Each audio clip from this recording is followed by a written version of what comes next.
Yes, legends, we're back for another episode. This is 26 Podcast. I'm your host, Rogan McGeorge.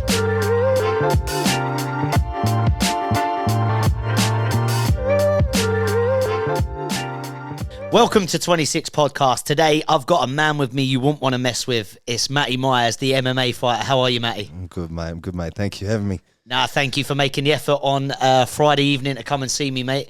We're going to go through your career fighting, your life. What I like to do with my guests so we can get a little bit of a picture of who you are as a person is hit that rewind button. Where were you born and bred? Born and bred in a small little town far north in New Zealand called Whangaparo. So, tiny little town. I think when I was growing up, it had a population of like maybe 11,000. Like small, maybe even less. And I was there probably until about 17. That's cool. Have you got siblings? Yeah, I've got two brothers. I've got a 15-year-old and a 26-year-old. Mum and dad are both out here too, so we've all migrated. As all Kiwis do, I feel. We all come over here. Yeah, I was just imagining, the reason I asked you if you had siblings, I just having a fighter here, what were the fights like when you were younger? But what's the age gap? So my brother Nick, he's almost 27, so he's 12 months. Like, we're pretty close to Irish twins. And my youngest brother Alex is 15, so 13 years between us. But you and your other brother are close. Real close. Did you have tear-ups? A lot. Yeah. Yeah, a few straighteners. Who used to come out on top? You know, we're brothers, so I'd say it was pretty even. But honestly, I reckon Mum did. Mum always came out on top. The wooden spoon always won, and it settled all our fights. That's normally the way it works. That's the best way it works, I would say, as well. Oh, 100%. What age did you start fighting? Competitively, I was 17 when I moved here, and I pretty much found the gym straight away. But growing up where I grew up, it was, I think I had my first fight. I was maybe like 6 or 7. But, you know, it's like at that age, it's not really anything too serious. Like, it's just you and another kid, like, just having it out. But yeah, fighting pretty much all my life, really. Like, it's been as long as I can really remember. So what club did you join early to get into the fighting environment? Adrenaline off the bat. So the same club that I'm at now. Yeah, so same space. I haven't really left and stuck. Yeah. I can't leave. I'm not allowed to. So that was back in New Zealand as well? No, here. So okay. So how old were you when you moved here, sorry? 17. Oh, you were 17. Yep. Cool. Yep. And then, so when you said you had a tear up at the age of 6, 7 years old, was that in New Zealand? But that was like over some, I don't even know what it was. I think it was over, me and my mates saw another group of kids down at the beach or like at a park somewhere, and I think we just decided we were going to fight them. Like, it was that kind of thing. You know, we just decided, like, all right, we're going to fight these kids. And I punched on with this guy, Jacob Geis. If you're out there, Jacob, I remember you. Like, you know, you're a good bloke now, I know. But yeah, we had a bit of a fight then, and yeah, it was just, growing up in New Zealand, you kind of have to, I'm sure, as you know, like even growing up in England, it'd be the same. It's just kind of a part of it. When you're growing up, I know for me, myself, I was always like, if there was a fight, I wouldn't be having it, to be honest with you. If I could get away from it, I would prefer to do that. When you're in those situations, like you say, we do come up against people that are trying to scrap you or trying to pick a fight. Did you always have that mentality? Is that in you where you go, all right, I'm ready to have it with you? I think it was always in me. It took a little while for it to come out. You know, like, it's not always really a choice. My granddad always told me, though, like, you kind of have to. Like, that's a thing that you have to do. If some kids try, or if you're getting picked on or bullied, you have to stand up for yourself and give it a crack. I always say just hit the biggest fella as hard as you can, and if he doesn't go down, run. So what was school life like for you? Is it in New Zealand? Was it tough?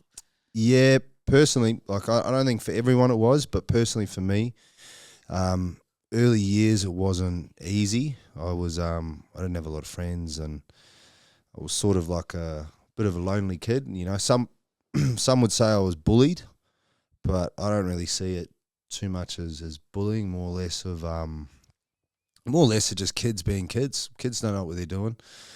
They're going to take the piss out of you. They're going to want to fight you. They're going to want to, you know. We used to have this thing at lunchtime out the back of the rugby field in primary school. It was like a fight club almost.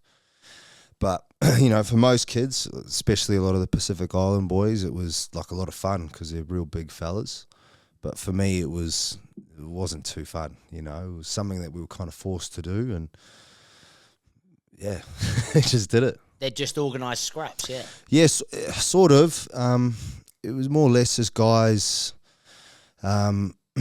You'd kind of just get dragged into it, you know. It was like if you hung around the back of the rugby field at lunchtime or at morning tea, it was going to go down, kind of thing. It was going to happen, and for them it was fun, you know. I know. Knowing a lot of the Pacific Island boys like the Samoans and the Tongans, they grow up fighting. Like, that's sort of what they do for fun. They punch on out the back of church, you know. It's like it is a fun thing for them. Like, they do it with their cousins and they just smash each other. Where, you know, for us Anglo-Saxons, it's not, you know, it's not really something we gravitate towards. Because they're naturally big as well. Massive dudes. So when you say that, not essentially bullied, but you were lonely, if you like, or didn't have loads of friends, were you a quiet personality? Is that what it was down to? Yeah, I think so. I can't really remember too well at that stage, but I think it was that, and I think you know, growing up where I grew up, we had a lot of people in SIFS housing. So I don't know, SIFS is almost like DHS. So they're removed from their families, or, you know, if dad's beating up their mum too much or whatever, they're kind of moved out and sent into these homes. So we had, like, I remember just being a real big culture shock when I first went to school. It was like I come from this family where it's like it's crazy, but it's like fairly innocent, you know. And then going to school, these kids that just want to bash you, like they want to get into fights, and they're real rough kids. So yeah, I'd say, I don't know, I can't really remember too well, but I'd say I was a quiet kid. I'd say I was pretty reserved and kind of kept to myself, but I just found myself in trouble, as we all do. To be fair, in an environment like that, it sounded like it was tough to avoid. Yeah, and it wasn't like, I don't know what it was about me. Like, I know a lot of kids that went to that school, they didn't cop it like that, but it was something that I remember pretty vividly. Just having to fight. Like, I remember going into class and having red ears, and the teacher asked me, like, "Why are your ears red? Like, what's going on?" And no one would say anything, but it was because we've just been scrapping at lunch, like wrestling and scrapping each other and punching on at lunch. Hello. Special guest. Yeah. But yeah, it was just, honestly, growing up in New Zealand, I think it's a part of the culture. Like, it's just sort of something we do. Yeah, that's a pretty, well, I guess it's a way into fighting for you, because obviously you're a fighter. Now we're going to get into your career, but I guess that was instilled in you from young, having that fighter's mentality. When you have to fight, I imagine, I'm not a fighter myself, but you have to, when you're almost backs against the wall and you need to be a fighter, that's where you find out about yourself in the fighting game, I'm guessing. Yep. 100, yeah, definitely. And I feel like that, those early years kind of put me in a good stead, especially with the fight game, because that's the moment that I really feel like I thrive. I really feel like I thrive backstage. Like, I'm not good at talking rubbish and, you know, and doing all the theatrics. I'm not great at it, but once I'm backstage and I've got my hands wrapped and it's like, all right, it's time to go. Like, that's kind of when it's like, all right, let's do it. Let's just fight. Like, that's my time, you know, and I feel like those early years kind of put me in good stead for that. Yeah, of course. It's best way to get into it, I guess. So I know that you mentioned there, I just want to get the story kind of straight. You didn't go to any, like, organised MMA clubs when you were growing up in New Zealand, did you? No, nothing. It was just the fighting, the scrapping at school. Yeah. Or even just like going over to mates' houses, chucking on boxing gloves in the backyard. I'm sure every kid did that, you know, that was like a part of it growing up. But no formal training. I always wanted to, but my mum was pretty anti-violence. You know, she came from a pretty crazy background herself, so she always advocated for us to stay away from anything violent. You know, which kind of turned against her because I'm a professional MMA fighter now. Yeah, she didn't quite get what she wanted there with you, did she? Definitely not. So when you were growing up and you've got dreams and aspirations, was it always, did you know you wanted to go professional fighting, or did you have other dreams? Honestly, the first sport that I found was swimming, believe it or not. Like, I was a pretty good competitive swimmer. But it wasn't anything that I enjoyed. Like, I remember, I don't even know how we got into it, but I was maybe 10. And we had this local little dingy swimming pool. Bunch of kids got chlorine poisoning at it, and it was like just this dump of a pool. And I started training there and managed to do pretty well, but the sport of swimming itself wasn't really what I enjoyed. I enjoyed the hard work and getting up early in the morning and, you know, training hard. That's the thing that I really enjoyed out of swimming. But I'd always, funnily enough, like, I'd always had this feeling that I was going to be a fighter. Like, I always had that feeling that this was something I was going to do, whether it was boxing or MMA or whatever. I don't think, honestly, at that point, I don't think I even knew what MMA was. But it was always a thought in the back of my head, like shadow box in the mirror when I was a kid, and, you know, in the bathroom, picturing being a champion and whatnot, making heaps of money and doing all that. But yeah. No, I love that. And I guess the disciplines of that training in the early years of swimming, that's why I was interested to know what you were doing there, because I know that so early, I'm a coach myself. I was involved in the academies playing football back home. Those early disciplines actually hold you in good stead for, I know for me, for everyday values here. So that getting up early, going to training, that discipline would, for the swimming, would have helped you in your fighting career later on. Yep. Massively. I think it was it was more or less about in just diving headfirst into something.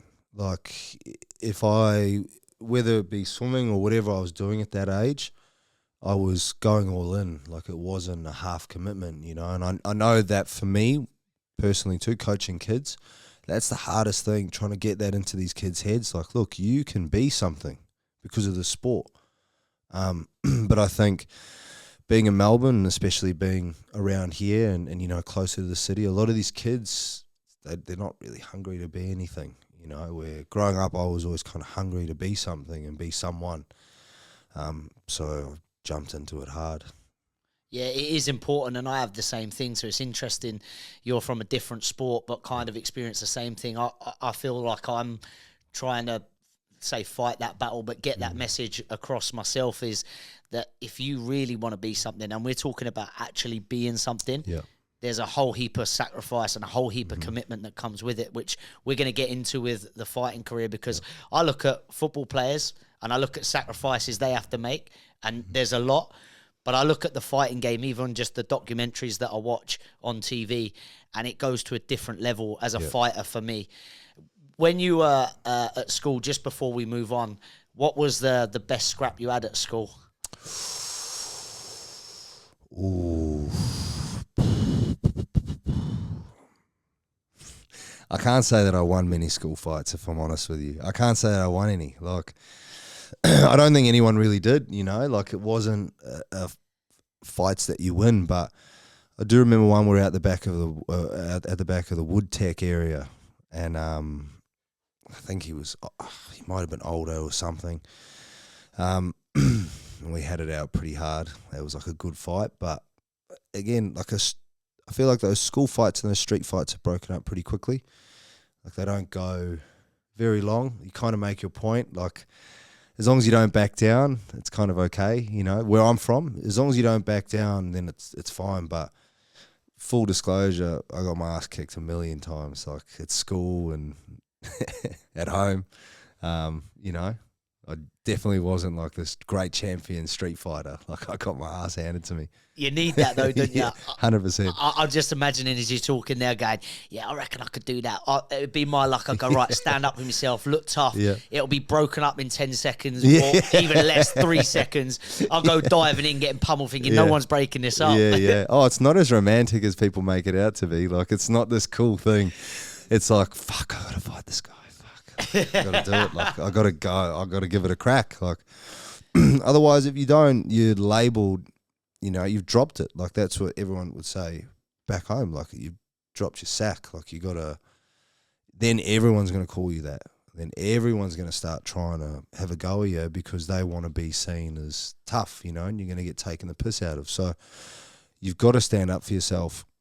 And you know, I've had kids even like at the gym say to me, there was one kid come up to me and he was telling me about how some guy really wants to fight him. Like I think he kissed the guy's ex-girlfriend or something, you know.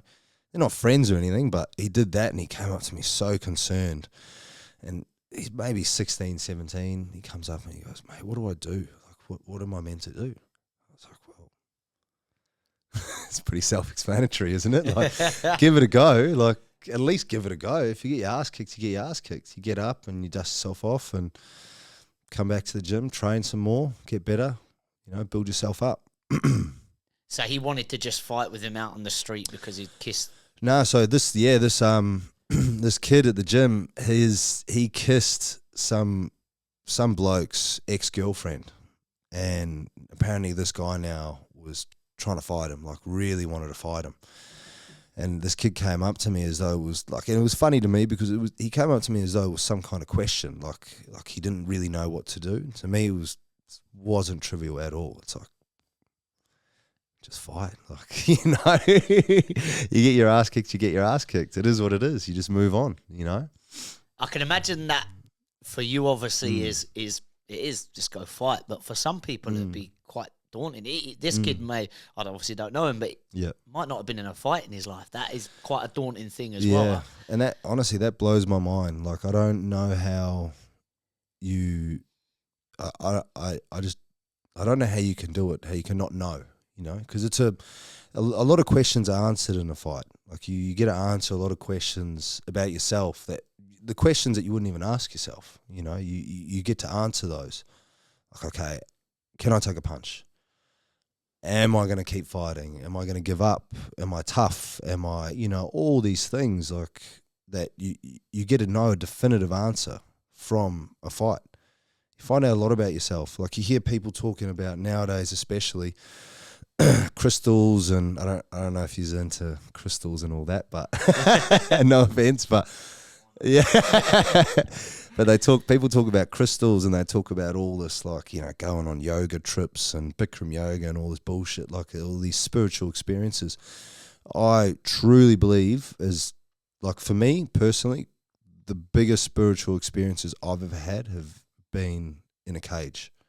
Like, truly believe that, you know, you find out the most about yourself, and you do find out what matters most from those experiences. There's no hiding place when you're fighting, is there? None. And that's the most beautiful thing about it. I think that's the most beautiful thing. It's the loneliest place in the world. It's like you've got this whole team behind you, everyone's looking at you, and they're all like, you know, and you know, your girlfriend's bought tickets. Everyone's here to watch you win. Like, I know Cowboy Cerrone's talked about this before. Everyone's there to watch you win. They're not there to watch you fight. In their mind already, you're knocking this guy out. And then you just hear, ting, and the cage door locks. And it's like, there's some bloke standing there. You've never seen this guy before. And he's like, you ready? You ready? Let's go. You know, and it's no hiding. Like, you've got to go out there and you've got to do it. And I think it's probably one of the best things you can do. I think you got to at least do it once. Hopefully, I'm talking you into it. We've already said I want to do like a novice, the fight night things, and that's genuinely one of the reasons I've always said to Jay that I'd love to do it, because we've played football, me and Jay, all our lives, as you know, and there's a side of that where you train hard and you do this, but we go, right, in fighting, even in that sort of, at that level, you're going to find out all of those things that you just said there. What are you actually about? I walk around the house telling Jay I'll knock him out all the time, mate. But really, when you're, and you know, when you're wrecked, because I go to the boxing gym 3-4 times a week, probably more out of the season. And boxing is the one sport for me where I go, it takes me to a place football doesn't even take me, where I'm wrecked. And we've got like the coach in there going, you have to keep going, keep going. And I'm like, honestly, Matty, holding my hands up there seems like the biggest effort in the world. So I actually would love to experience that, to get those questions answered for myself. So it does make a lot of sense. When you're about to fight, right, and that cage is shut, and like you say, you've got a man you've never seen before go, you ready? Go. Talk to me about that feeling as you're just about to fight. I think for everyone it's very different, but for me, it's a feeling that I feel like everyone is very different. Some people come in and they know that they fight better angry, like the fellow I fought my last fight, John Fraser, super tough guy from Wales, like gangster, absolute gangster. I remember when we first fought, he looked across the cage from me, and I'm like walking around, like quite chilled, you know, ready to go, because I try and be as calm as I can. I look over at John, and John just stomps his foot on the ground, looks at me, and he's like, Welsh, like, look, this fella looks like he's straight out of a pub. Like, I've never met many Welsh people, but I assume they look like him, you know? Like, his nose is all fucked, and, like, he's just got this head on him, like he's a bulldog-looking man, like, tough-looking guy. He stomps on the ground, and he goes, fuck you. I was like, oh shit. Like stomps on the ground, looks at me, he's like, fuck you. I was like, okay, damn, like, all right, we're about to fight, you know? So, but for everyone it's different. He needs to do that. I don't need to do that. Purely because like I know that it's, for me, I need to be in a space where I'm like really cold. Like we call it like Russian, you know, you watch the Russians fight, mate, Russians they look like they're bloody folding their washing before they're about to fight. Like there's no emotion on their face. They don't look angry, they don't look happy, they don't look sad, nothing. And I think that's the best place to be. You got to be cold. You know, you've got one job. Your job is take that guy out. That's it. I don't hate him. I'm sure he's a great guy. I'm sure, you know, that's the job. I've got to go and smash this guy, and that's it. So for me, it's just about being cold and like really calm and not letting my emotions or anything get the best of me. I think that when you're cold and your emotions aren't playing a part, you're going to make better decisions in the fight, yeah? Absolutely, yeah. I mean, I think all your worst decisions are made emotional. All the worst decisions I've ever made have been emotional decisions. So being calm and cold in an environment where one mistake and one kind of error and lapse of judgment can cost you, I think, years of your life. You know, if you get Bisping, like Bisping Dan Henderson, that knockout changed his life. He, you know, I think he blinded him, or was Belfort blinded him. Like just lapse of judgment, pulling when he shouldn't have pulled away. He got caught. So you have to be cold because you're going to make the best decisions when you're cold. And again, in the fighting game, like you said, it's not like most sports. One mistake can be costly, but it can be fixed a week later. Yep. It can genuinely cost you years, can't it? Yep, 100%. And it can. You see people after losses, and I know this is like a real soft spot with a lot of fighters. Is you go to a pub and you watch a fight, bloke gets caught with a big shot, he makes a funny face and he goes down. A lot of people in the pub are going to laugh at him or kind of like start taking the piss out of the guy. But mate, the damage on your, not only your ego, but like your identity. That's what a lot of us fighters are. Like there are some fighters that are more athletes than fighters, but a lot of us as fighters, that's who we are. Like that's who we pride ourselves on. It's like, I'm a fighter. I know these things about myself, and I know I'm a fighter. So losing and getting smashed in that situation is devastating, not only for your health, but for your mental state. You know, it's devastating. Like the losses from a fight, they sting for so long. They hurt, you know. The win's great for 2 days and then it's gone. That high's gone, but that loss sits with you for years. Yeah, and I think I've been having conversations, and you mentioned John, who was my last episode, John Baird, and how emotional he was.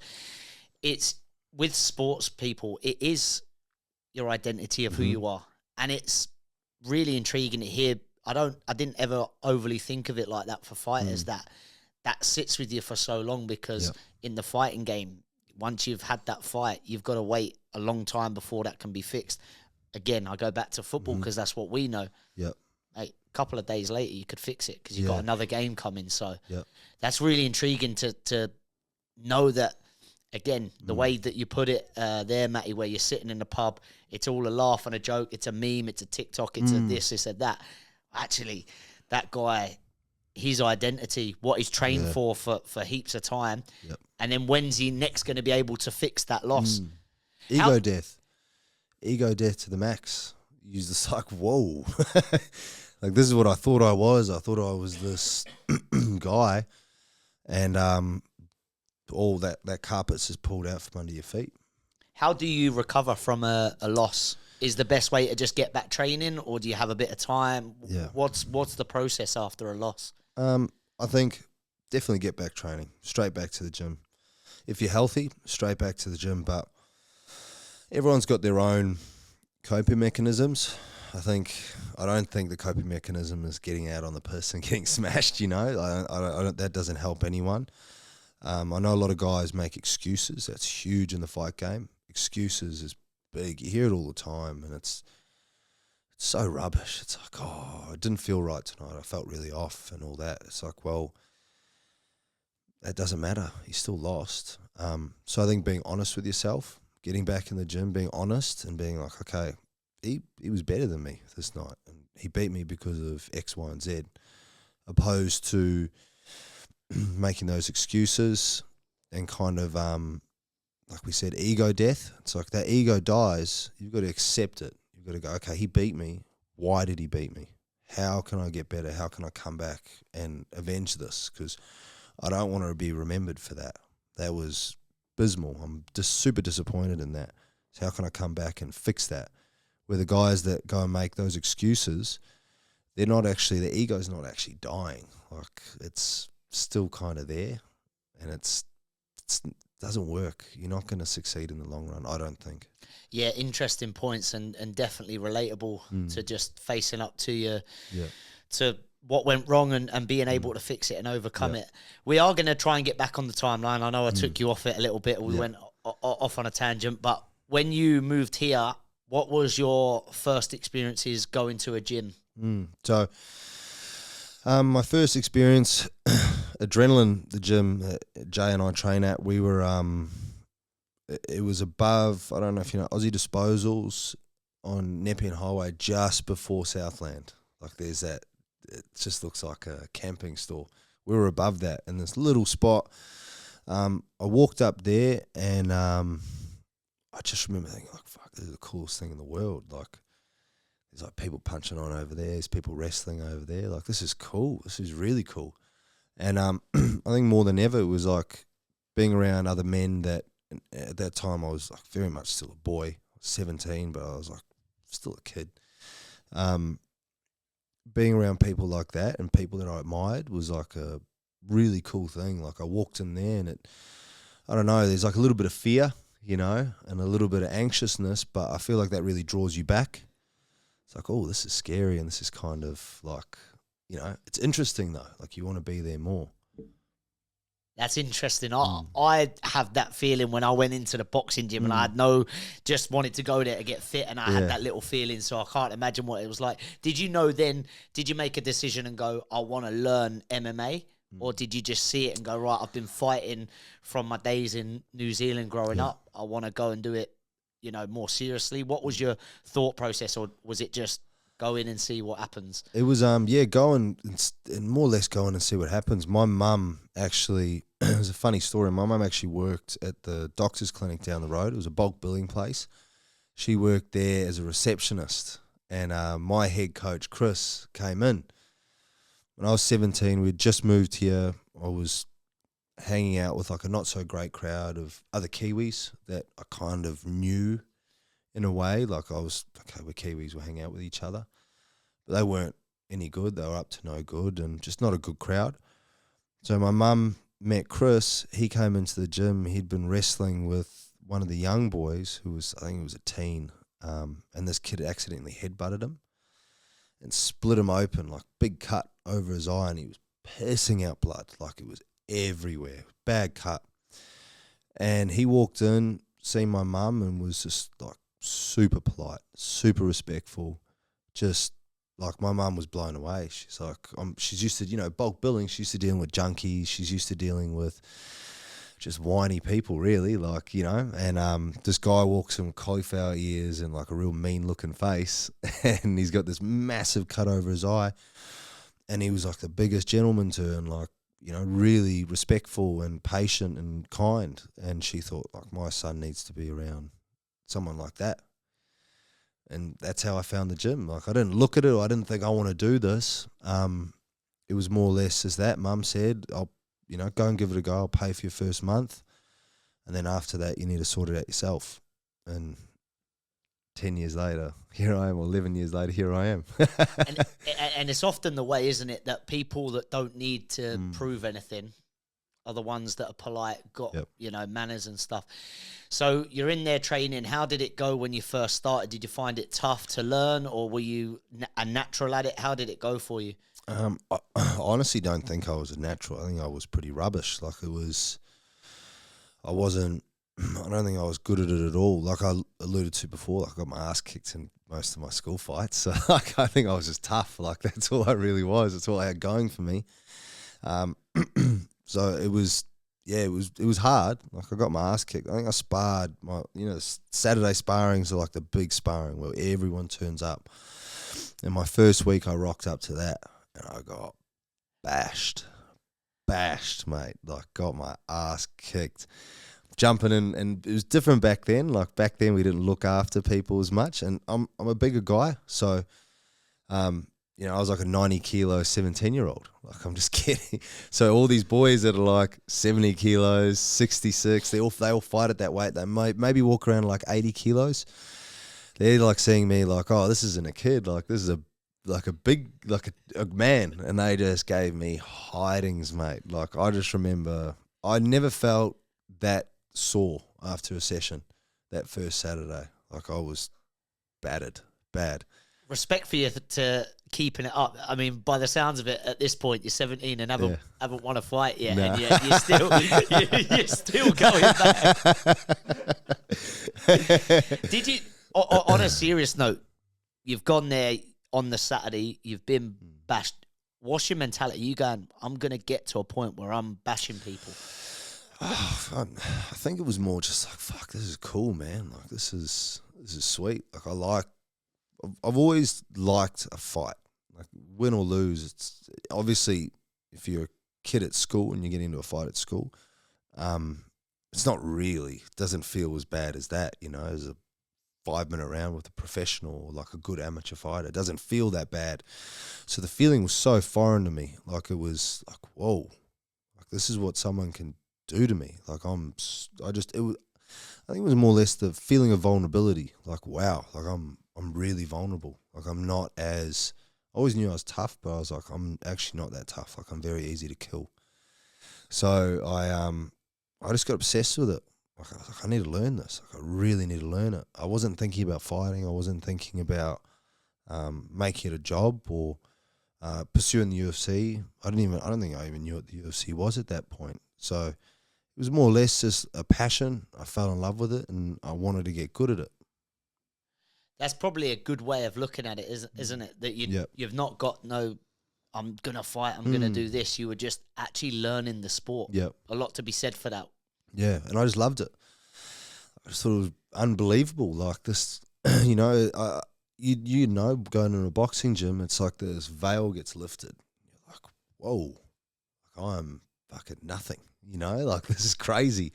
And I loved that feeling, and I loved the process. I loved the hierarchy. I loved the structure of the gym. I loved being around all these people that, you know, you actually, I actually respected, like truly respected, because you don't respect anyone in a swimming pool. You know, it's like, especially if you get into fights at school. You get into a fight at school, then you've got some swimming coach telling you what to do. It's like, okay, cool, mate. Like, you know, like you don't, you don't care. You're like, whatever, dude. Like, that's cool. But going to the gym, it was like I found that like, oh, you know, I felt what respect felt like for the first time. Like actually to really respect someone for the first time, I really felt that. And it was weird. It almost manifested itself in a bit of fear. You know, it was like I was a little bit scared of these guys, but I wasn't, because I was really intrigued and I wanted to be around them and soak up as much of whatever they had. How long was it that you realised that you were starting to become good and you're now training and you are now gearing up to potentially fighting? I think it was about 6 months in, I had my first fight. And no one really, it was like a novice. It was one of the novice fights, so we hold that novice series. It was one of those, and no one at the gym, it's funny, like my best mate now, he talks about it. Like when I first moved out here, I was real quiet. I didn't have too much of a personality. I was like very, you didn't really get too much from me. And no one at the gym really knew me, and I went in and I fought this guy who was much older. I think I was 18 at the time. I just turned 18. And I fought this guy, and I don't know what it was. It might have been like the, high school fights that came out, but I just started talking mad shit to this guy when I was fighting him. I was like standing there. I don't know what it was. It came out. It wasn't me. I didn't plan on doing it, nothing. But I get out there and I start pulling my shorts. I'm like, fucking what cunt? Like start talking to him. And I remember just hitting him through like stupid. I was hitting him with my this part of my knuckle. I was just smacking him, and like still decentish technique. Like I'd been training a bit now, and I was obsessed with it at this point, like obsessed. And I ended up losing that fight. The guy, I bashed him. I bashed him. I can say it now. I bashed him. But the thing was that I found this out later why I lost that fight. And so the novice series, the Adrenaline novice series, we have pretty much in every fight, we have our guys fighting people from other gyms. Doesn't look good if we're bringing guys in, matching them, and then winning every fight. So it was the fight before me was a draw. And before that, I think we had won 6 fights. Because it's we're bringing these guys, we're emailing these people and we're going, hey, come and do this thing if you've got any new guys. They come over and all of them lose their fights and then they're discouraged. They don't want to train anymore. No one's going to want to come to this novice event and we're not going to get the experience from it. So I found that out later. But I lost that fight, and I remember my coach, Chris, coming over and just patting me on the head. I was sitting on the ground. I was fucked, mate, gassed, exhausted, never felt exhaustion like that before. That was the first one. Were you just so pumped that's why that come out? I don't know what it was. I honestly don't. Everyone at the gym takes the piss out of me for it now. It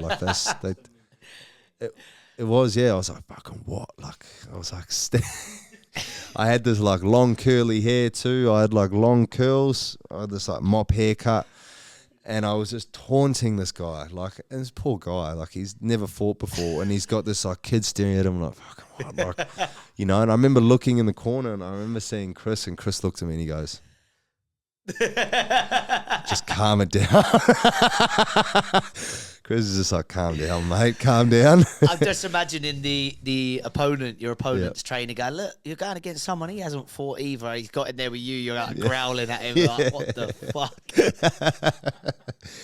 Oh, it's funny. You said that you were obsessed with MMA, so you were big on, and I'm guessing this held you in good stead for even now, you were obsessed with learning the technique and it being proper. Were you like that with the technique when you were learning? Yeah, I think it was honestly more the art side of it, the martial arts side. It was the way, I remember it being the way people moved and the way people threw punches and the way people, I'd watch guys, I'd go home and I didn't have any money or anything. I was working as much as I could to pay for the gym. I'd go home. I was living with my parents at the time, and I would go on what's that website where you can download. Back in the day, it was like fuck, I can't remember, but it was like you would download. You could go on this website and you could download music and LimeWire. Oh my gosh. Yeah, it was something like that. Yeah. It was like LimeWire. I would go on there, and I would sit on my brother's computer because my brother had a computer. He was at school at the time, so I'd go on my brother's computer, and man, I would just like download like UFC 100, UFC 99. I'd download like all of them, as many as I could, and I would just sit there and like watch every single fight. Just be like, fuck, this is like just wow, you know. I'd sit there and just be like, I can't believe I didn't know about this, you know. This is crazy. My brother would be in bed, sleeping, and yeah, I'd just watch as many fights as I could, like just spam it. So I think it was more just the art, like in the, I don't know. I honestly, I don't even know now, you know, making me think about it. Awesome questions. Like, yeah, I don't even know. I think it was the fluidity, the movement, the controlled violence, and yeah, just it's a beautiful thing. I think when people get into a fight, like and both people know how to fight. Like it's a really beautiful thing. The actual art of fighting is better than the combat, the just throwing, slugging. The actual art, like watching two guys that know what they're doing. It's like I think the best.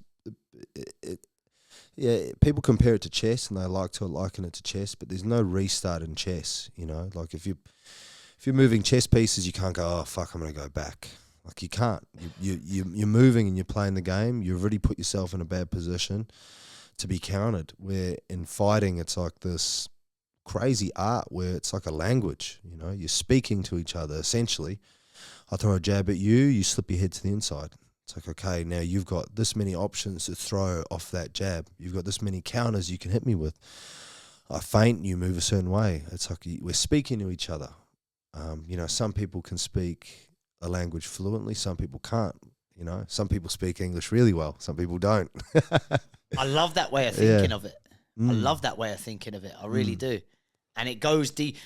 A lot of people looking at it think they're experts sitting in the pub watching a fight, but actually that's one thing. Again, I try and go on my experiences that I've had even in the boxing gym, and I go, oh my gosh, there's so much to this. Yeah, a lot. It's unbelievable.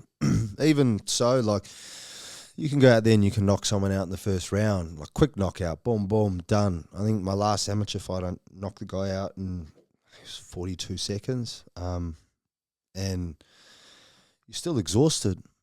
You're still knackered because there's so much going on in your head, you know. There's so much thinking going on, and it's such a big lead up that you wake up the next day, you fought for 40 seconds, you've trained to go 15 minutes, and your back sore, everything sore, your neck sore, everything, just from the short little round.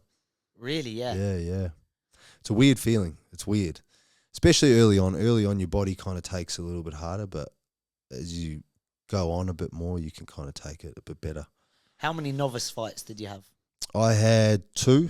I had two. The second one, I finished the guy with the left hook, knocked him out, and then into amateur.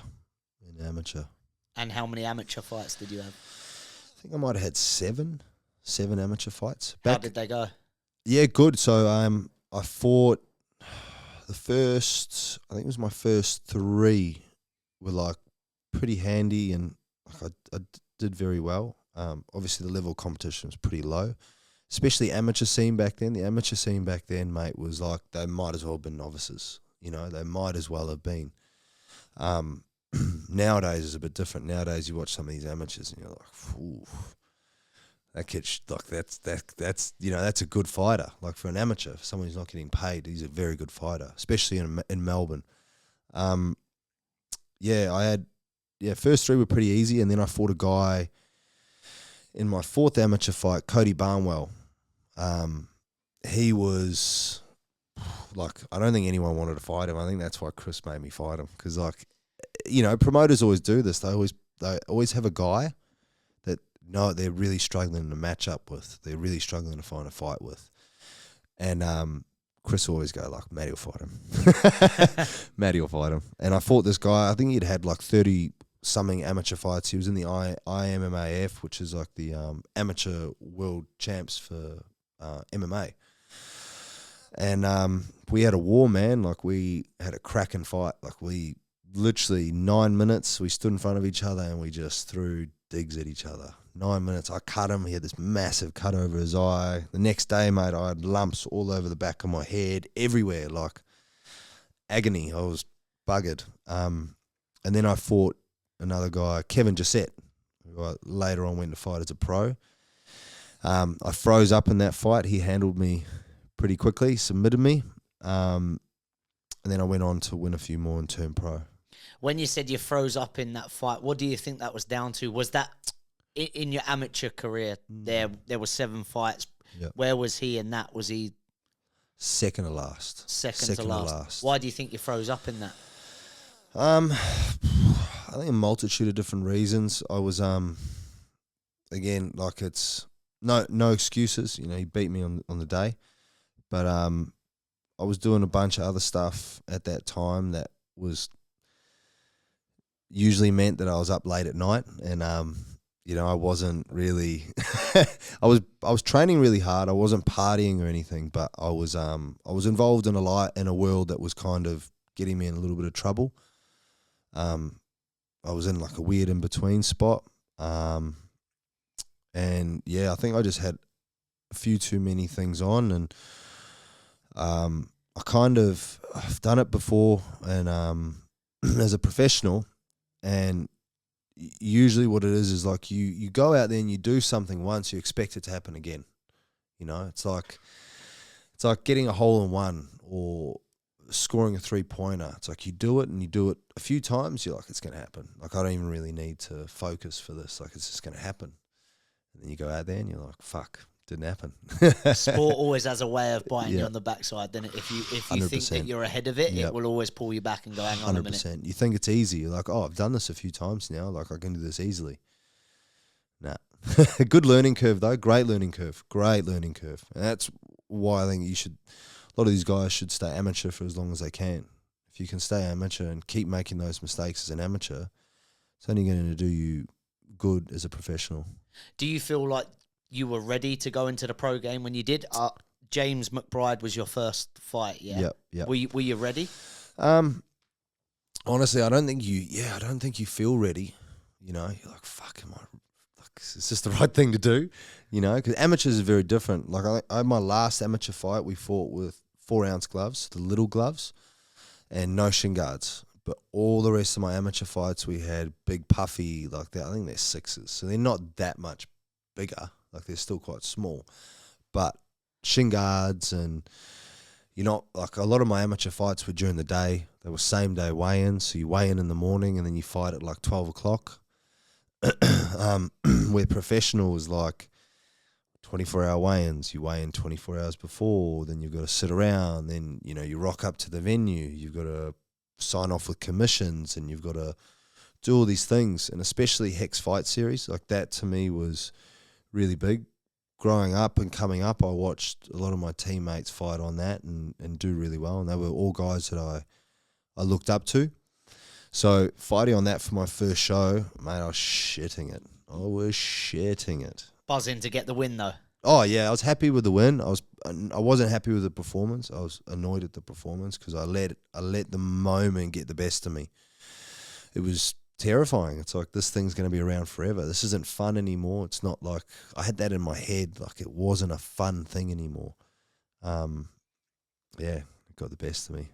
At least you could look at it and go, you weren't overly happy with your performance, but you can learn from that and you still got the win, right? Yep, 100%. I was lucky. How long till you fought? I'm going to let you say, is it Hoshi? Hoshi Frederick, yeah. Yeah, how long till you fought him? So I fractured my foot after my first pro fight. I fractured my foot and I was out for a little bit. I think it was the next year, I think think it was, if I'm right, it might have been September 2019. And yeah, that fight was terrifying, mate, because he's had a few fights, Hoshi, and I remember watching him have wars with people, like super durable, crazy chin, just like walk through dynamite. He's been dropped multiple times in fights. He just gets back up and he just keeps pushing, just keeps fighting. So I was shitting at fighting that guy. When you fight a guy like that, are you looking at it going, listen, I could hit this guy with bombs and he's still going to come back? What's your mentality towards that? Really interesting. I think that early on, you think that. Early on, it's like a bad dream. You think that's what it's going to turn out. You know, you have those dreams where you're throwing punches at people and you can't knock them out. That's what you think it is. And then, you know, this is, again, the answers we were talking about. You go and have a few fights. You realize, okay, I know where I stand in terms of power, like what kind of power I have. I've seen the way people react to punches, and to whatever, you know, strikes I hit them with. I've seen the reaction in their eyes, and you develop this belief, like, oh, I can knock anyone out. I'll chin anyone, I'll knock them out. Like, you know, if I hit someone, I know, and I believe that to be true more or less for everyone. If, like, Belle, my girlfriend, doesn't have a great right hand, but fuck, if she hits Mike Tyson from behind the head, he's going to get hurt, you know? Like, if you give anyone a good crack, they're going to go down. Yeah, that's, again, another interesting point, because when you're in that fight, there's two things for me, again, that I'm trying to sort of work out in my head. There's you doing damage to them, and them doing damage to you. Do you have that in the back of your mind? Does that help you to be calculated? If you know, again, you use that example where your girlfriend's punching Mike Tyson in the back of the head. Are you aware, right, listen, yes, I've got the confidence I'm going to knock this guy out, but also he can damage me, so I need to be on. 100%. You have to respect everyone. And that's another thing that you learn from fights is, like, yeah, some people take, like, a little bit of an easier route towards wins, but there's no easy fight. Like, no one's easy. Everyone's got a puncher's chance. And especially in MMA, excuse me, you got 4-ounce gloves. All it takes, mate, is like a little glancing shot here and you're going to go down. But I think that's a part of the thrill, to be honest. I think that's a part of, like, fuck, this is cool. Like, yeah, let's have a crack. Like, this is scary, you know? And Sean Strickland talks about it beautifully. Like, I don't know if you heard of Sean Strickland. He's fighting Israel Adesanya for the middleweight title. He talks about it beautifully. He says, you know, he's talking about how he spars Francis Ngannou. Strickland's like my size. Francis Ngannou's like monster. Like, walks 300 pounds. He walks around at shredded, cuts weight to make the heavyweight limit. And Strickland talks about how there's video of it. I'm pretty sure there's video. Walks out and he spars him and he's like, come on, you know, gives it to him, like, come on, hit me, bitch, like, has a crack at him. And he's this little guy. It's like, yeah, he said that's his fear, you know. He's scared of the guy, so it brings it out of him. Like, and I believe that to be true. It's like that fear, I think, brings the best out in you. If you use it the right way. It can crumble you and destroy you, but if you use that fear correctly, you can do crazy things, man. Crazy things. In your opinion, is the best way to face fear is to face it? 100%. Run at it. Give it a crack, you know. I've learned that lesson through my old man. I got, when I think I might have been 4 or 5, I got bit in the face by a dog. So, same dog that I have now, American Staffy. Moved into a new house, jumped a fence, ran straight at me, bit me in the face. Paralyzed with fear of dogs, like paralyzing fear. It was crippling. It was destroying me. Like, I couldn't get near dogs. I didn't want to be around dogs. I don't want to be around dogs that look like that. Moved into a new house, sussing out the neighborhood, walking around a little bit, you know. And I looked down the road and there's this all black, beautiful, beautiful pitty standing at the end of the drive just staring at me. And, mate, I ran hard as I could, sprinted away, screaming, like real crazy fear. Banging on the door, going crazy. My old man comes out and he gets me and he goes, no, you're not, like, this isn't on. Like, you can't carry on like this. So he takes me down to the dog, takes me down to the owner, He goes, my son's really scared of dogs. It's your dog friendly, can he pat your dog? And I patted that dog, and I learnt from there, like now, that's my favourite dog.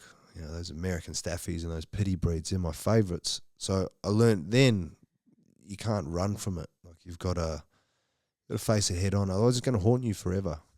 It will stay with you forever. It can take over. Mm-hmm. Your next fight was someone you're not very fond of, Kevin Gisette.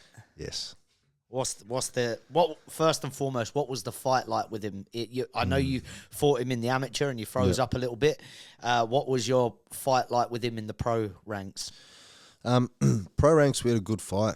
Back and forth. He won round 1. Round 2 was really close. And I won round 3, like, pretty convincingly. Again, he got me. He got me on the 91. But had that fight been a 5-rounder, I think I would have finished him, and we'd have a different story on our hands.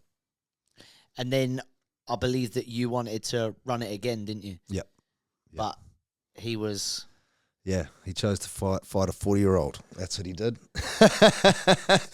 He's a lot of these people nowadays, they just want the quickest ticket to the UFC, and I don't blame them, but at the end of the day, we're martial artists and we're fighters, and you've got to fight for honour, and, if someone says they want to fight you, where I come from, you fight them. That's just is what it is, and, I think the guy's kind of riding off other people's success.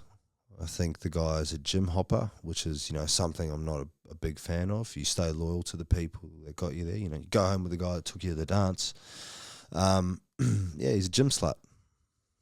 So he's been hopping around gyms. Yeah. And he's gone to the most popular gym in the world, the biggest gym with the most notoriety, and he's, congratulations to him. He's got his way into the UFC. He's a good fighter. I respect him as a fighter, but not as a person.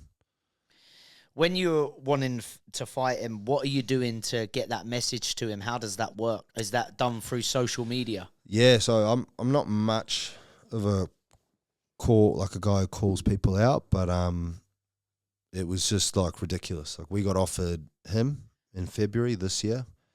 He said nothing for my middleweight title as well. So he said nothing for that. And you were putting that on the line for him? Yep. So for my title, we were going to fight. His fight, he was actually meant to fight my previous opponent, John, so the guy that I had beaten. He was scheduled to fight him in February. John fell out. John had got a shoulder injury. And he got offered to fight me, and we heard nothing. Crickets. 2 weeks later, we see he's fighting for the Hex title. He's fighting against a guy, Priscus. All respect to Priscus. Priscus is a legend of the sport. He's an OG of the Australian MMA scene, but he's well past his prime. Like, you got a guy who's 29, and you got a guy who's like 42, 43, torn bicep. Priscus, I don't think Priscus has a bicep. Like, it's gone. And he's a lot smaller than Gisette. So, you take the easy ways out. So he's obviously, and it's good of you to respect him as a fighter and what he has done in the game, but you feel like he's taken an easier route than facing yourself and people that have called him out. Yeah, and look, don't get me wrong, he's in the UFC. He trains with a great gym, and he's done well. But in saying that, it's like, why don't you fight me? Why don't we fight? You got offered the fight. That doesn't make sense that you now, like, if you're good enough to be in the UFC and you think that you should be in the UFC, like he'd been calling for a long time, you should fight anyone. Like, because that's what it is in the UFC. You turn down a fight enough in the UFC, they're going to cut you. You are, and you're an entertainer in there, but you're also, you work for the UFC. You're employed by the UFC. It's like, imagine being a carpenter and going and quoting a job and being like, "Oh, nah, I don't really do these ceilings." It's just not how it works. Like, we're fighters. Let's fight. So respect to him. He's made it. He's fighting on the Sydney card, but he's a pussy. Should we rock up and Yeah. start calling him out again? Yeah, I'm happy. We're happy to take all the equipment, all the cameras and that, so everyone can see Yeah. that you're calling him out. There won't be no chance for crickets, Hey, mate. and You that's have to answer. and you know, and that's the thing. The thing is that he's in the UFC. I've got a lot of work to do. I've got to get in the UFC, and that's what I'm going to do. I want to get in the UFC, and I want to fight him. But I've got to get in the UFC first. So I can sit here and call him out on podcasts all I want, but you know, unless I'm in the UFC, the fight's not going to happen. So, what do you need to do to get into the UFC? What does it look like for you? Honestly, I think a few more good wins. One maybe. I think honestly, I was scheduled to fight September 8th. I'm injured and going into surgery fairly soon. I think if I had put on a good show and finished the guy that I was scheduled to fight, Brogan Anderson, in good fashion, then I think I would have got a call up to at least the Contender Series. At least. I don't know, not many people getting signed off the bat nowadays. Not many people just getting signed like, boom, you're in the UFC. They're usually having to fight their way in through the Contender Series. So I think that would have been the route, but yeah, a few more. I think I'll be there. So you're close, essentially. We were due to come and watch your fight on the 8th. Oh, yeah. So, yeah, Sick. we were gutted when obviously I heard you. I think you messaged our page actually and said that you were injured. Just so the listeners and watchers know, you're recovering from an ACL injury. Yeah. So fairly strenuous recovery. Due to get surgery end of this month, and then we're back on the road. Get to it. Love it. Now that's quality. When you had finished with the Kevin Jessette fight, you fought against a guy called Ty Duncan, and you won that fight. Yeah. How did that go, that fight? That was a cool one for me because I'd had a lot of inactivity in those COVID years. And again, another one, just like that amateur fight with Cody Barnwell. We got offered that fight. And I think that the promoter was kind of taking the piss a little bit. I think he was like, no one really wants to fight Ty Duncan, so would Matt fight Ty Duncan? And Chris was like, fucking oath, Matt will fight Ty Duncan.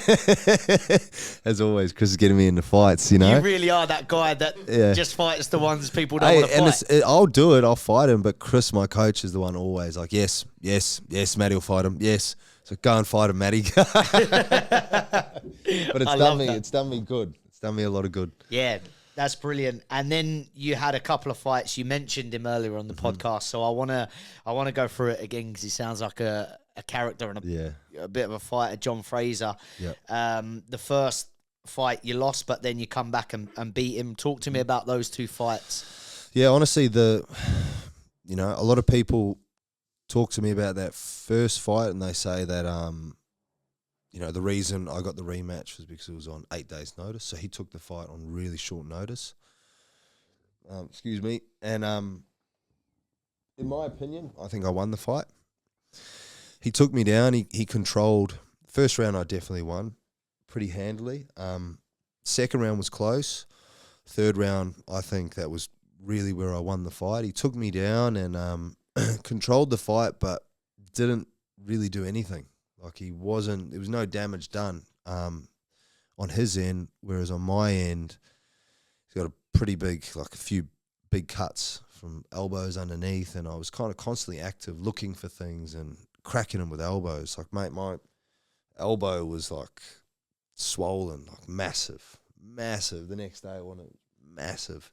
So yeah, in my opinion, and a lot of other people's opinion, I won that fight. Queensland can be a little bit suspicious sometimes on the fight scene. There's no commission up there. So you don't really get judges that are held accountable. You're not actually getting judges that have been trained to be judges. A lot of them are just people that they've kind of like pulled in, and they're not really trained. We actually sent that fight through to, I sound like a sore loser, but I've never actually brought this up. Like, I've never said this in interviews that I think I won the fight. But we sent that the footage of the fight through to a few judges here in Victoria, and pretty much all of them said that I won. So, but yeah, anyway, I lost the fight. He won. That's what happened. But it was a real close fight. I expected John, especially John being John, I expected him to come out and want to punch on a little bit more. But, you know, he came out and he wanted to grapple. But, you know, he got the job done. Managed to get the rematch. I think it was like 3 months later. And, yeah, went out there and finished him. How did you finish him? Spinning back kick. Spinning back The kick. one. Yeah. That's why Jay walks around doing that one. Yeah. Now, that was brilliant. We watched that one, Yeah. and what a buzz. I said to you just off camera before we started filming, I didn't know you. This is the first time I met you today. I was jumping around. I knew Jay trains in the same gym that you go to, so we had like a little bit of an investment. Jay more so than me, obviously, but I ended up getting right into it. When you've finished him like that, mate, I was jumping off my sofa. So I said to you off camera, and I want you to explain it for everyone that's watching and listening. When you get that knockout for a title, and in that moment, talk to us. How do you feel in that moment? It's like it's a funny one because I believe if you're doing it correctly, you're going to expect it. You know, if you're doing it correctly and everything kind of goes the way it should, it's like you should sort of expect it. But it's the greatest feeling in the world. I think if you could bottle it, there'd be blokes selling it at pubs for $1,000, I reckon. Like, you'd be going to your local knockout dealer, you know? It's fucking unreal. It's unbelievable. There's no words that can describe that feeling. Like, it's relief, it's dopamine, endorphins, everything all at once just hitting you like a ton of bricks, you know? And all while you're not, like, I don't know, it's just crazy. It's like 10 weeks of hard work, 10 weeks of sacrifice, all of it coming at once to an end and into fruition, which is the craziest feeling. It's like, I did that. You know, I did that. It's cool. Yeah, honestly, Cool. that must be the maddest feeling. Unreal. Quality, mate. And it's really good that you got to experience that. Yeah. You said earlier that you weren't much of a trash talker and stuff. Within those fights that you've had, has there been any trash talk? Do you have to, how much of, if you're going to fight someone, does that come into play in this game? Because I know that you said that you're not much of one, but it's important in the game, right? If you want to go to the top, is it important? I think it's as important as marketing yourself correctly. I think if you look at someone like Volkanovski, he doesn't talk any shit, you know, and he's one of the biggest guys in the game. He's pound for pound. He's, you know, he's made a lot of money. He's done very well for himself. But then on the opposite end of the spectrum, you look at someone like Conor McGregor, who, genius marketer, like genius. And he knows how to pull the crowd in. But then you look at someone like Colby Covington. I don't know if you know about Colby. Yeah, I do, yeah. It's like, he talks really well and it's a lot of crap, but it's like it hasn't really done him too well. Like, he's not getting the big money and the big pay-per-views from it. So I think it's whatever the crowd believes. I think it's whatever people kind of see in you. I feel like people can see when you're being genuine, when you're being fake. And when you're being fake, I don't know, it just rubs the crowd really the wrong way. People don't like it. But if you're being genuine, like you hear McGregor talk in those early days, it was like poetry. It's like it just went. And it's like, whoa, I really like listening to this. So you're saying it's interesting. If it's not for you, don't try and be it. 100%. Just like, be you. I think if you can talk if you can speak well, Chael Sonnen to me, I don't know if you've seen Chael. Have you seen Chael Sonnen? Mate, do yourself, you guys will have you'll have a laugh watching him. He you just type in Chael Sonnen best trash talk. He never swore, so he never used the curse word, nothing. But he obliterated people and he made them feel silly, like absolutely silly, and insulted them too. Not a single swear word, never cursed. That's some talent. Unbelievable. Wordsman, like just crazy. But I don't have that. I don't have the gift to that.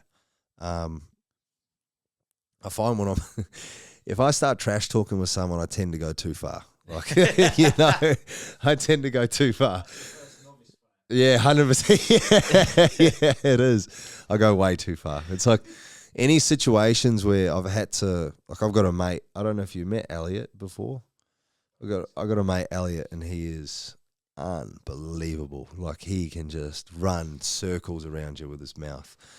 And he's like one of my best mates. I love him to death. But sometimes when he gets going, I'll give it back to him. And we go back and forth. And then it gets to the point where I just go quiet. I'm going to fucking smash you. And he's like, mate, we're joking. I'm like, oh, sorry, yeah. Sorry. I'm like, fuck, he got me. So when you go, you do go. You just go too far. Yeah, I go too far. Yeah, and it's like I've never had a situation where someone's talking trash to me. I've never had that with fights. I've never had someone bad mouthing me. Like John was super respectful. You know, he's in the cage saying "fuck you," but behind the scenes, great guy, awesome guy. You know, can't say enough good about him. Same as guys like Ty Duncan. You know, good people. I've never really had anyone trash talk me or try and get under my skin like that. Let's say in the future, you're in the UFC and you've got someone who is trying to trash talk you. Yeah. He's going at you. Yeah. Are you, what would be your reaction? Are you going to go back at him just because he's doing it, or are you just going to stay? Oh, I don't know. I think, I don't know. I think Robert Whittaker is the best example of that. Honestly, I think Whittaker is the best. I don't know if you've seen him versus Israel Adesanya, their first fight. Israel was just chucking rubbish at him, like absolute rubbish. And Israel's not the best with his words. Like he doesn't really articulate things too well. And Rob just kind of shrugged it off and didn't care. But you could see the intensity before the fight, even in the weigh-ins and when they did stare downs, you could kind of see like he wants to smash this guy. Because at the end of the day, you fall into that trap. You're doing what they want you to do. If you're bagging this guy out and you're talking about his mum and his family and whatnot, and you're calling him a pussy and all that, you're doing what he wants. You're getting emotional. That's what he wants. He wants you to get emotional and to make a mistake. So the best thing you can do is just cold. Goes back to that being cold. Yeah. It's like Khabib. Khabib fought Conor.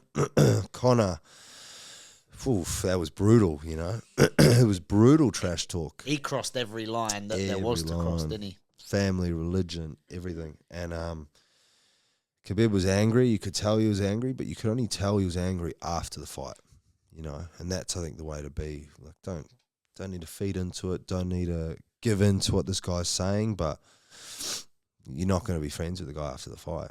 I'll still slap that, you know. I think that's the best way to be. It's like, all right, you talked all that shit. I'll still slap you if I see you at the supermarket. You know, like it's still on. If you want to talk about my family and my friends and, you know, insult me as a human being, I'm going to go in there. I'm going to do my job professionally. Afterwards, we can sort it out. Yeah, we can sort it out. 100%. I think that's the best way to be. Makes a lot of sense. It does make a lot of sense when you cross those lines. Because at the end of the day, it's a job. We're going in and doing our job. You know, if you guys are, you know, playing football and you're talking rubbish to each other, it's like it doesn't change the fact that you got to beat this guy at football. Like you still got to win. You know, and after you win, you can give them a hiding. You know, see him at the pub. I had a situation a couple of weeks back, Matty, where someone said something about my mum. That was like, I wouldn't even repeat on camera. Ooh. And that for me, yeah, I was like, you see that there? Like, you see me play football, Matty. I'm a horrible little bastard. Like people are surprised when they meet me and they go, "You're actually all right." Like I'm horrible when I'm playing football. Yeah. But this guy said something that was below the line. Yeah. So I'm now not caring. They scored a goal. He's trying to wind me up. You think I care about the goal now, mate? I said, please, I says, do me a favour. Make sure you're there at the end and you come and repeat it to me. Yeah. He was nowhere to be seen after. And that's so always, it's often the way, isn't it, Matty, with people that do say those things, not really going to be there after. Well, I mean, what kind of integrity do you have calling someone talking about someone's mother. You know, she's not here. Mm. You're not versing your mum. Like, that's your mum, man. Fuck, leave your mum alone. Like, It's there's so true. no honor, no integrity, no pride. Like, you're stooping to a level that's so low, talking about someone's mum. You have a problem with me? Let's fight. Yeah. Let's have it out, you know? He had so much to pick from. I'm 5'6", bald. He had so much to pick from. And you said that to me. Yeah, get what creative, man. Get creative, you know? As a fighting man, I want to ask your opinion on the sort of newfound thing that is YouTubers, KSI, Jake Paul, Logan Paul fighting boxers. Are you for it, against it, intrigued by it? What's your opinion on it? Look, I think all those guys, so bar Jake Paul, are YouTube boxers. I think Jake Paul's a real boxer. He's proven it. Like, he beat Nate Diaz, you know. A lot of the MMA guys get in their feels about it and get pissed off, but, like, beat him. Like, fuck, the guy's been training for 3 years. Good on him. Like, that, you want to bag him out. I think his brother's a phony, and I think KSI is a bit of a goose. You know, I don't know them, but it's like, it's just the whole YouTube thing. I think it's not really something that I really pay too much attention to, but from what I've seen of it, I don't think they're real fighters. But Jake Paul for sure. He's one of them where at the beginning I was like, oh, it's a farce. Yeah. He's a YouTuber. Me too. Yep. I'll be honest, from my perspective, I respect all of those guys for doing what they've done, whether it is YouTubers, boxing, or getting likes and subscribers and all of that. I respect them for what they've done. But Jake Paul, I actually have watched a few documentaries, sort of looked at things. He has worked for what he does 100%. Seem serious with 100%. What he's doing. And I honestly think the only problem I have with that Logan and KSI thing is Jake Paul is Logan's brother, and he's choosing, like Logan's chosen some other bloke over his brother, like his blood brother. And as a person with two brothers, it's not something you do. I've got two brothers as well, yeah, bro. It's not something you do. I can't even comprehend it, man. No. I can't even. It's weird, isn't it? Yeah. It's really weird. Yeah. And then those same guys, you know, and I'm gonna bring these two brothers up, but those same guys then want to have a crack at two brothers like the Tate brothers. It's like, well, yeah, you know, these guys are doing things that you probably don't agree with, and you know, a lot of people don't like, but they stick together. They're brothers. They actually, you know, look out for each other, and they go to prison together. You know, and it's like, no matter what people's opinions are of them, they've still got honour and a bit of dignity to them. A lot of dignity to them. Your brothers, you go to the end. 100%. Your brothers. 100%.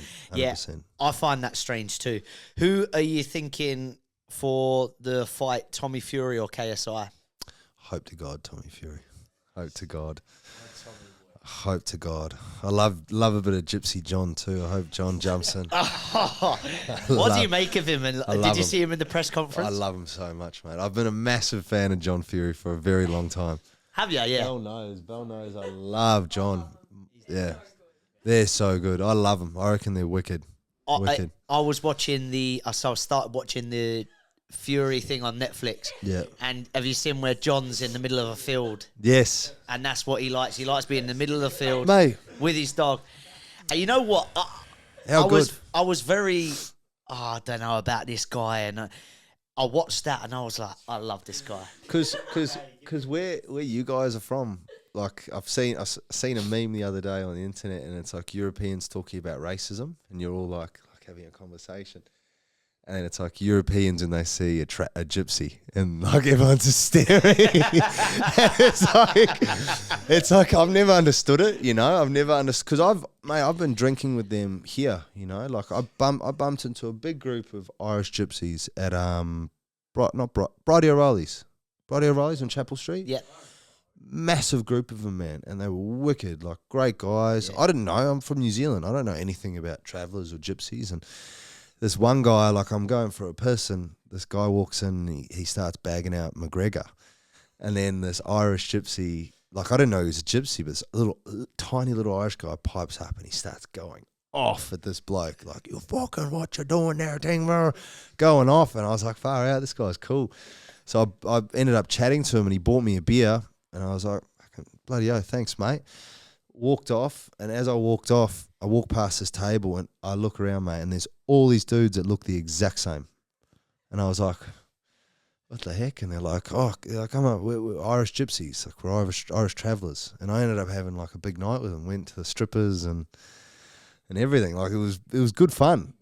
And then, mate, like you hear from a lot of like Europeans and people from, England, they're not that liked. See, they're not the most popular people, but where I grew up, there was a massive gypsy site literally up the road from where I live. Yeah. So I know, a lot of them, and they're funny, mate. They're quality like people, and they're wicked. Misunderstood a lot. Yeah. But that Netflix is brilliant. I'm right into that. It was quality. And the funny thing about the John Fury at that press conference, it was kind of getting to the point in the press conference where it was a bit like tacky and a bit this. Yeah. And he's just gone, the Furies are the best fighters in the world. God, just booted the table. And he carries on, he keeps going. But he sits there. I love how he sits there real quiet too. He's got his hat down like this, and he sits there real quiet, and that he's just like, fuck this, I had enough. I'm going to stand up and chuck a table. Like, he's class. I love him. Dylan versus Logan. Have you first off, have you seen what he's doing on Twitter? Yeah. Talk about going too far, right? But I mean, is he kind of saving him, or I don't know. Like, I don't know. I think the character of Logan Paul has been questionable from the start. So obviously he's not going to have the greatest choice in women. But it's insane, Matty. What's going on? I haven't seen all of it. I saw the video he posted of her the other day, like her talking about some, massive cock, was it? Yeah, the massive cock. That's it. She was talking about finding a man with large, a large penis. But yeah, I was like, whoa. It was hard to watch. I was like, that actually makes me feel sick, Imagine that. I think that's every bloke's worst nightmare. Yeah, it really is. And the thing that done me, right? Yeah. So Dylan started this madness on Twitter, and I've seen it. And now I'm getting up every morning. I'm going, mate, he's got one for every day. It's got to stop soon. To this day, it is still not stopped. What's the date today? The 1st of September. Yep. It's still going on. You threw out a Jamie Foxx the other day. You see that one? With her, with Jamie Foxx. Yeah. There's like town bike, mate. It's to the point where I'm like, oh mate, it's got to the point now where I'm going, mate, this marriage can't go ahead. Nah. Surely. And did you see the proposal? Did I see what? Did you see their proposal? Did you see his proposal? I've seen it, yeah. Abysmal, isn't it? It's bad. It's bad. Mate, he's standing there and he's like, I love you a lot. Will you, not looking her in the eyes, like kind of like hands her a ring, like just weird, real weird. But in saying that, I don't think Dylan can box. I think Dylan's very delusional in terms of his skill set. I think he's not very good. Sadly, I think Logan beats the shit out of him. Really, yeah. You see it going like that. You do as well, sadly, yeah. Logan's just so athletic, man. And jiu-jitsu guys aren't known for their athleticism. Like if Dylan Dennis was someone like Bo Nickel, different story. Wrestlers are just animals. They're explosive. They're very strong and they're tough as nails. Where a lot of the sport jiu-jitsu guys, like, there's no tapping in wrestling. You don't tap. You can't tap to anything. Where in jiu-jitsu, you see a lot of these. Like, I love the sport of jiu-jitsu, don't get me wrong. Like, I love jiu-jitsu, but, there's a very real culture in jiu-jitsu of pussies. Like, absolute pussies. Really? Yep. You find, like, you'll find some jiu-jitsu gyms where you've got, like, a head coach, like my head coach, Chris Brown, who's real. That's a real black belt who's, come up the hard way and is a tough guy, legitimately a tough dude. And then you find other guys that are, martial artists opposed to fighters. it's like they'll, I don't know. You would have kind of felt the same, right, Jay? Like, Just being around him, you can tell. you're like, 100%. oh, like you'll choke me out, but if there's any bit of resistance here, like I feel like you could give up a little bit. You could quit. Where in wrestlers, that gets squashed out quick. Like if you have quit in you, you're not going to be a wrestler. It's easily the toughest sport in the world, I think. So if Dylan was a wrestler, I'd say, yeah, Dylan. But because he's that jiu-jitsu guy, and again, jiu-jitsu guys, as you would know, like it's taught as a self-defense martial arts, but in reality, it's a sport martial art. It is a sport martial art. It's not self-defense. If you do jiu-jitsu in a street fight, you're going to get your head stomped in. So it's not really, That kind of leads me on to my next question because Bradley Martin does a lot of these videos. Do you watch him? Yeah. And he asks, He's trolling big time, yeah? Has to be. Has to be. Don't worry, I'm not. I'm like 97 at the minute. I got a bit of weight to put on though. So nowhere near 265. But I'd give it a crack. How would you go in a street fight? With Bradley Martin? Yeah. Guy like that, honestly, I think you need to hit him and not let him get a hold of you at all. But you need to be as violent as you can with the limited chances you get. I don't think that, and yeah, violent, very violent with someone like that. Don't let him pick you up. Don't let him get any good any leverage on you. I think that's another one. But in terms of punching, mate, he couldn't punch anything. Like he's too big. He's way too big. You know what I mean? Like you look at a great boxer. A great boxer's fluid. They're an athlete. They're not a bodybuilder. And I've done it. I've done it before. Like we used to have back in the day, in the old days, what Chris used to do was we'd get at the old gym, we'd get like these bodybuilder kind of guys, and they'd come in, and this is when the gym was very new, and we were new to the area. They'd come in and they want to give it a go. They'd go a little bit too hard. They'd come in full of their ego because they're bodybuilders. They're these big blokes. They go a little bit too hard, and I look over at Chris, and Chris would just point at him. Just go, okay. The little point. Okay, all right. Done. And then they go light. Like you give them a quick hiding and they go real light. But you got to let them know what's up. So it's just don't let them get a hold of you. Don't let them get a hold of you. Like mate, it's a street fight. Kick him in the nuts. Poke him in the eyes. Like you got to go far. It's a street fight. I might bring a knife. Like, do you know what I mean? It's like you want to talk about that hypotheticals right now. It's a street fight. It's not a fair fight. Like I remember when. I found that out the hard way when I was a kid. We had a group of kids in my neighbourhood that were walking around with bricks, and they'd pull bricks out in street fights like that. That was the thing, and that's what it is. But in an MMA fight, yeah, I'd give it a go. Like it'd be a lot harder, I think, an MMA fight, a lot harder. But you give it a crack. He reckons he's going to fight Demetrius Johnson, doesn't he? And they think that they're going to do that fight. Oh.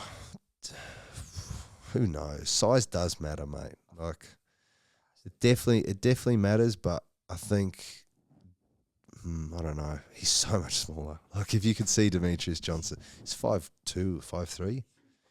Like, he's very small. But Mike Perry, that wouldn't end well. I don't think that'd end well.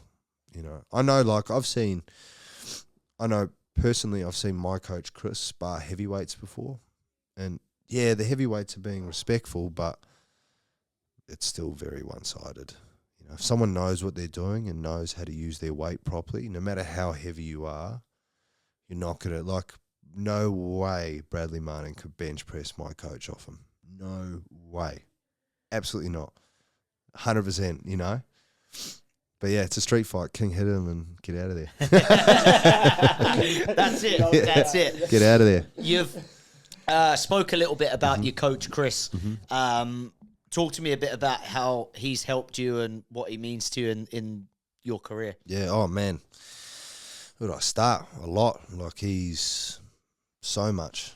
He's given me, and he'll hate me talking like this if he listens to this, but stupid amounts. Like, I wouldn't be in the position I'm in right now if it wasn't for him. I wouldn't be the man I am. I wouldn't be able to do anything. The guys, man, I drive the adrenaline van. You know, he gave that to me. He gave me a car. Like that, you know, it says a lot. Like, he's, any time I've been going through anything or any kind of rough period in my life, he's always pulled me aside and had a chat to me and just pointed me in the right direction. Yeah, he's my coach, but I'd say he's also like very much a father figure, and you know, someone that I look up to a lot and that I respect a lot, and that you know, it's yeah, great relationship. How important is that to have someone who means that much to you? When you said, even earlier on in this, you said how it can be a lonely sport. Yeah. How important is it to have someone that you've got right by your side that means that much to you? Massive, I think, and also someone that you have zero doubt in. Like, I believe 100% in Chris, whatever he says, you know. And talking about my previous fights, I look at the Kevin Jessette fight and I didn't follow his game plan. I didn't listen. The man's a fight encyclopedia. Like, he's wrestled at 5 Olympics, beat Renzo Gracie as a blue belt in jiu-jitsu, which is like one of the greatest jiu-jitsu practitioners in the world. He beat him as a blue belt. Fought Hector Lombard in MMA. I think. Did he? Yeah, he fought Hector, but Hector headbutted him. No contest to the headbutt. But, mate, Chris is 80 kilos maybe. Hector's a middleweight, walking around 95, 96 kilos, and Chris was like, I'll fight him. You know Hector, yeah. The one that he went into bare knuckle. Yeah, scary dude. Chris fought him way back in the day. Yeah, you know, and we've got stories of Chris staunching Hector Lombard out at a jiu-jitsu tournament, actually. Yeah. So if you know Chris is probably the scariest dude you'll ever look at, I think. And, you know, meet, you can feel an energy from someone when it's like, yeah, you feel it. Even just looking in his eyes, you feel it. You're like, okay, this is very real. But Hector apparently was talking rubbish after their fight. So Aiden will attest to this. Aiden actually told me this story. Aiden was like 13, right? And he had entered this wrestling tournament. Chris rocks up to coach Aiden, who's one of the pro fighters at our gym. This is years ago. I've met Aiden. Yeah, right after Chris fought Hector. Hector had been talking about how I beat an Olympian, I did this to an Olympian, wrestling Olympians, blah, blah, blah, blah, because Hector's a judo Olympian. Anyway, Hector's entered in these wrestling tournaments in Australia. Piece of shit too. The guy's wrestling with kids, like literally there's not many people that wrestle in Australia, right? It's a very small sport. But from what Aiden said, Aiden was like 14, 15, and Hector Lombard was in his bracket. You know, he's looking over and he's like this little skinny kid. He looks over, Hector Lombard's got traps on traps on traps. And apparently Chris rocked up, seen Hector, beeline straight for him, and just gave him a good old spray, you know, a good old Chris Brown spray. Yeah, and let him know what's up. Yeah, see, I've never met Chris, but I've watched bare knuckle boxing, and I know Hector's, he's not the smallest of blokes by any means. He looks scary as well, and he's got a bit. He don't mind having a tear up. Nah, he's the one that when Lorenzo stormed the ring, Hector just lamped him. Yeah, started hitting him, started touching him up. Yeah. But I mean, what is it? It's not about the size of the dog in the fight, but the size of the fight and the dog, right? And I think that's very real, like very, very real, very real. You look at guys like Val at our gym, he's not little anymore. He's put on a bit of weight. He's stocked up, but he used to be like the 60 kilo little Russian boy, really. And seen him bash grown men, like give them hidings in the gym and out of the gym.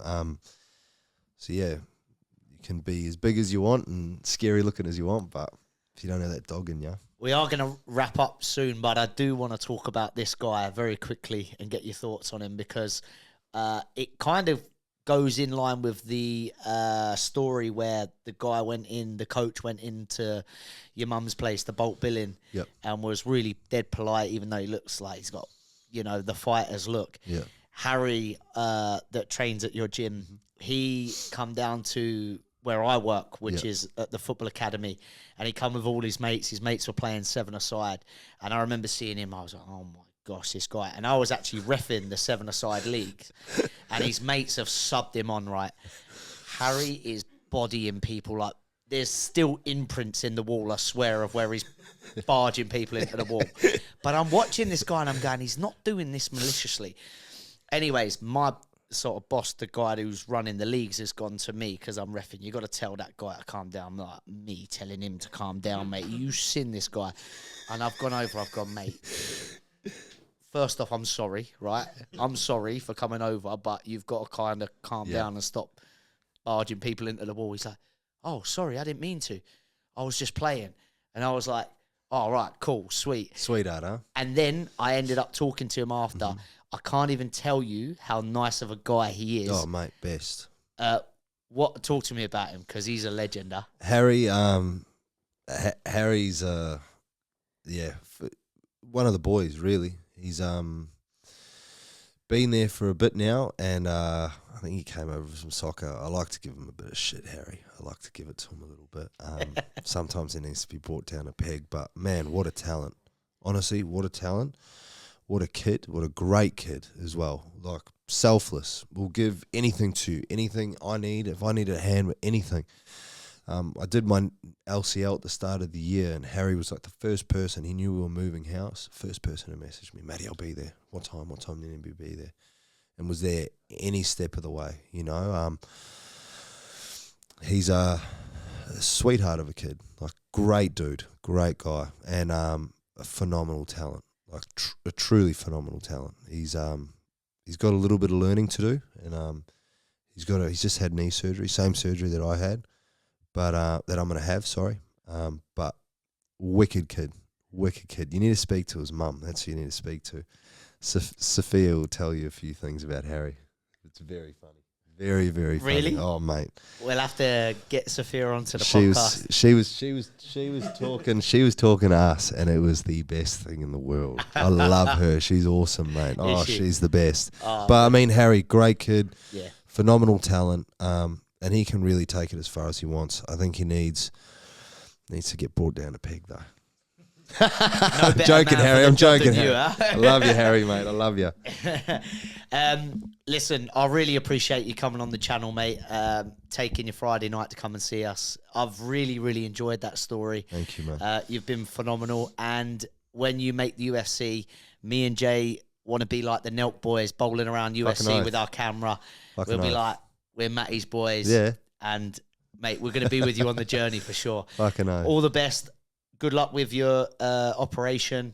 We know you're going to be back better than ever. And you can bet your bottom dollar that me and Jay are going to be there supporting you, mate. Legends. Thank you very much for having me, brother. Legend. Thank you, man. Cheers, Matty.